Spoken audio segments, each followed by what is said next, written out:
Alhamdulillahirabbil alamin wassalatu wassalamu ala asyrofil anbiya'i wal mursalin wa ala alihi wa sahbihi ajmain. Asyhadu an la ilaha illallah wa asyhadu anna Muhammadan abduhu wa rasuluh la nabiyya ba'dahu. Segala puji bagi Allah yang telah melimpahkan rahmat dan nikmat-Nya yang harus kita syukuri dengan menggunakan segala nikmat-Nya untuk beribadah kepada-Nya. Selawat dan salam buat junjungan kita Nabi besar Muhammad Sallallahu Alaihi Wasallam yang telah meninggalkan untuk kita Al-Quran dan As-Sunnah yang harus kita pelajari, kita amalkan, kita dakwahkan, dan kita perjuangkan untuk menegakkan kalimat Allah di muka bumi ini. Bapak Ibu yang dimuliakan oleh Allah Subhanahu Wa Taala, pada malam hari ini izinkan saya menyampaikan tausiah yang berjudul tahapan seorang Muslim dalam berinteraksi dengan Quran. Malam ini kita telah berada di 27 hari Ramadan 1445 Hijriah. Ramadan ini merupakan bulan diturunkannya Al-Quran. Seperti dalam firman Allah yang berbunyi, A'udzu billahi minasy syaithanir rajim. Bismillahirrahmanirrahim. Syahrul Ramadan alladzi unzila fihil Qur'an hudal linnasi wa bayyinatin minal huda wal furqan.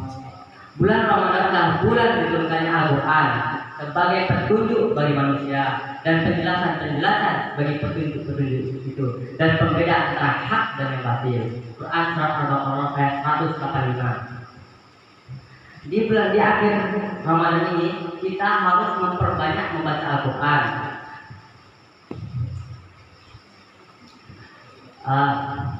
Ada setidaknya 5 tahapan dalam berinteraksi dengan Quran.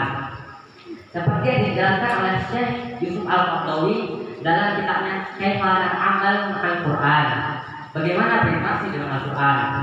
Nah, yang pertama itu mempelajarinya.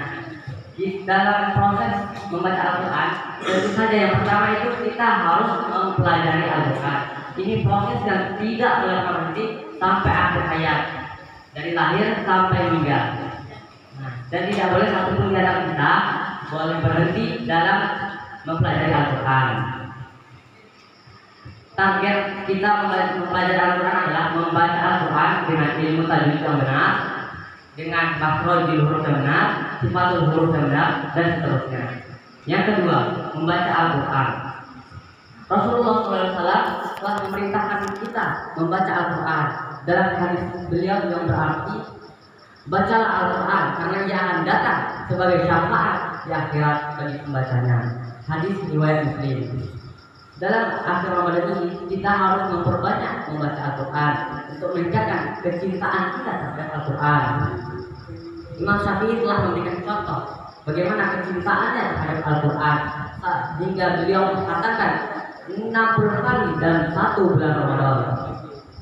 Yang ketiga, memahami serta memahami isi kandungannya. Al-Quran dalam surat Al-Baqarah ayat 185 tadi, Al-Quran sebagai pedoman hidup kita. Untuk menjadikan Al-Quran sebagai pedoman, kita tentu harus mempelajari dan memahami isi atau kandungan dalam Al-Quran tersebut.